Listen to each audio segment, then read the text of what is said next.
Hey folks, this is Kelani. With all of the recent buzz around various different issues and problems in Battle for Azeroth, some of you may have skipped over certain parts of content that are available in Battle for Azeroth, especially if they aren't actively trying to get you to take part in them. One of these types of content has been around since Warlords of Draenor, but has been chopped up and changed around so often, it's a bit of a ghost of its former self. I'm talking about the follower and mission board system, which seems to be just hanging in there with its very watered down existence in Battle for Azeroth. So let's break it down and see how the follower system is looking, how you can get the most out of it, and ultimately answer the question, is it worth all of the bother?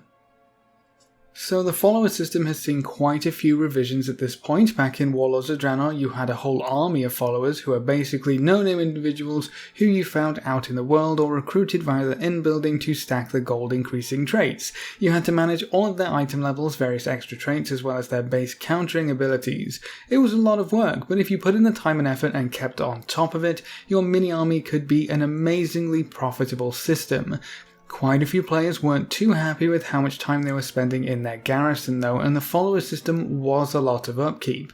Going into Legion, pretty much everything was toned down. We had less followers to choose from, they were all well-known characters for your class, you couldn't recruit random nobodies with the perfect traits, and you had far less missions to actually send your chaps out on. The main problem people had with the follower and mission boards in Legion was how intertwined they were with the rest of the content. You couldn't complete your Order Hall campaign without sending out a few very lengthy missions. The same was also true of the Argus campaign. The mission board halted your progress a little bit with filler missions which took quite a long time to complete. Well, you're probably happy to know that in Battle for Azeroth you can pretty much ignore the mission boards entirely if you really want to. There's not really any filler missions that halt your progress for the war campaign, you don't have to go back to your table every day to make sure you're getting your key quests done, and it looks like we might not end up with a huge gold printing press again this time. Don't quote me on that last one, people were making millions of gold in Warlords with their garrison, and everyone was saying the dev team wouldn't make that same mistake again.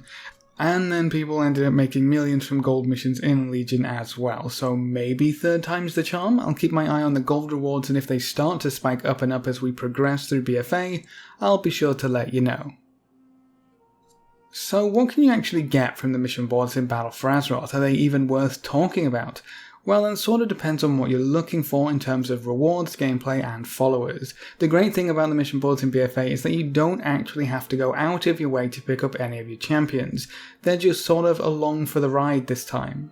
You get 4 followers from the early stages of your war campaign, 1 as soon as you unlock your mission board, and 1 more for each zone you establish your little bases in. Your 5th and final follower is given to you after you finish your war campaign, and for right now that's all the champions you'll ever see. I'm sure they'll probably add in another 1 or 2 for each major patch that's added in to make sure the tables feel like they're being included when they sort of aren't, but there's no special recruiting method, you don't have to find any obscure NPC out in the world, you're given your little team for doing stuff you should probably already be doing. So if followers are free, you might as well make the most of them, right?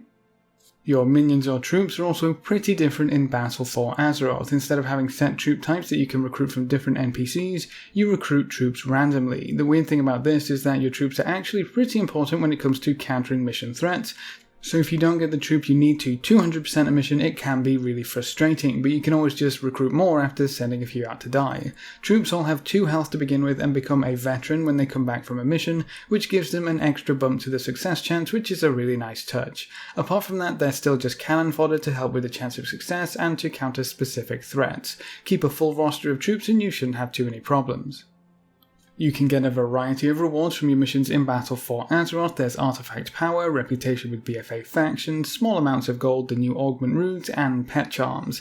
There's also something related to outposts, but I'll touch on that later. I would say the reputation rewards are probably the most valuable thing you can get from mission tables until you hit revered or exalted, whatever your goal ends up being.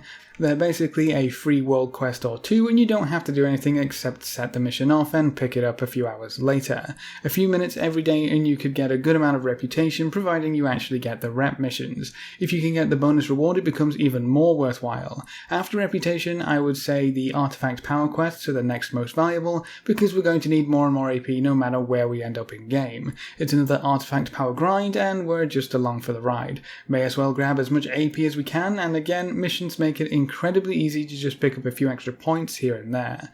Right now the gold rewards aren't really even worth looking at. I think the highest gold reward I've ever seen in BFA is 500 gold, which probably won't be worth the resources to send it out.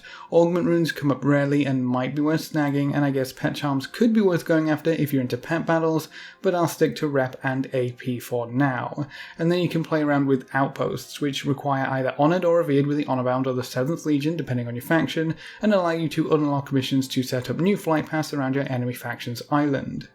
You can also get missions to upgrade these outposts to provide extra services such as vendors, scrappers, and unique buffs. They're mostly just extra flight paths to give you more options when flying around doing your world quests though.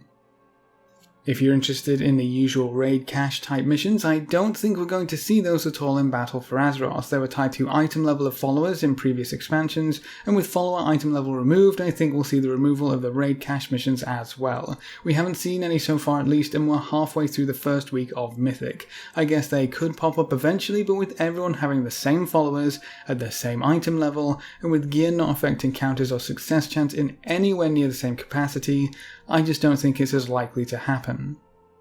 So there's some cool rewards to be had, or at least useful rewards until you don't care about rep anymore, but you can increase the value of every mission by looking at some follower equipment. Equipment works very differently in Battle for Azeroth because while you can still level up your followers to rare and epic, they don't have an item level this time around. The only source of follower equipment so far that we know of is professions, and the rewards from each piece of equipment is tied to professions as well. So you can get an item which gives your followers a chance to bring back ore from missions, or herbs, or inks, or gems, or enchanting materials. There's even one for artifact power. There is also one to reduce mission duration by 20%, one to increase mission chance by 10%, and another for 10% chance per troop on missions. So if you really want to try and reach those bonus rewards, they're probably the items you're going to want to pick up. You're going to have to be quite selective with your equipment though, because most followers only have one slot these days. There's one follower who has two, but that's a special case, so pick your equipment wisely. I've got a 10% chance per troop on the follower which has increased chance with troops already, and then I'm actually using the fish finders on every other follower. Fish are pretty expensive right now, and I'd rather just have a few pop in my bags every now and then, instead of having to actively go fish every day. It might not be the best use of the equipment slots, but that's what I'm after right now. If you're a jewel crafter, you could go for extra gems. If you're an alchemist or scribe, you could go after herbs or inks. Tailor it to your needs, but bear in mind these equipment pieces do cost quite a lot right now because they require a lot of materials to craft. None of these items are going to be amazingly profitable right away. Some of the drop chances are pretty low from what I've heard, so don't blow the bank on them, but they're a nice little addition if you're doing your missions anyways. So you can get rep, you can get AP, and you can even get various trade skill materials if you set up your followers properly. But is it worth it in the end? Personally, I think it's worth it for the rep. It's a nice little chunk of extra rep which will get you to your goals faster, and missions don't take very long at all to set up. You also don't have to put pretty much any effort into recruiting or leveling up followers to be able to do your missions effectively, so there's no real time cost there either. But when you've gotten past your current rep goal, I would say missions end up pretty low on my priority list. The extra AP is nice, sure, but I'm going to be getting AP from pretty much everywhere anyways. The gold missions aren't worth it currently, the runes are pretty rare, so if one comes up, I'll probably send that one out, but if I miss it, I'm not going to be too bothered, and I don't really care too much for pet battles, so I wouldn't ever send out missions for the charms. So when I hit Exalted with all of my reps, I'll probably stop checking my missions for the most part. I'll send out one or two here and there, probably when I'm already near the table and remember that missions are actually a thing in BFA, but honestly they really do have a shelf life right now. Maybe if we had the Paragon chests from Legion when we get to Exalted so we can continue to earn rep and get some cool rewards, that might have been a pretty good catalyst to keep me interested in missions for the rep stuff, but it's all just very meh right now. I guess the outposts are kind of cool too. Having closer flight points for some of the world quests on Kulturas or Zandalar is probably worth it to a lot of people, but it's not the end of the day if you skip over them either. When you get Exalted with the Honour Bound or the 7th Legion, you probably won't be making as much use of those outposts anyways, and upgrading them doesn't seem to be worth that much either. They certainly succeeded in cutting the follower system away from the core elements of the game, but I think they ripped out all of the reason to pay attention to the missions as well. This could be a great thing for a lot of players, and it could mean we might see the end of the mission boards next expansion, but personally I've always enjoyed the mission boards. It's a bit of a break from the usual flow of the game. I get to play around with min-maxing a little group of soldiers, and if the rewards are half decent, well, I get something shiny as well. I'll be very interested to see whether or not they add in more followers, more missions, and whether that gold reward will increase in later patches. The mission boards might see some form of resurgence, but I'm not going to get my hopes up at all. I think they might have gone a bit too far with how streamlined and watered down the system is. The follower system can be a standalone form of content if it's given enough time and effort.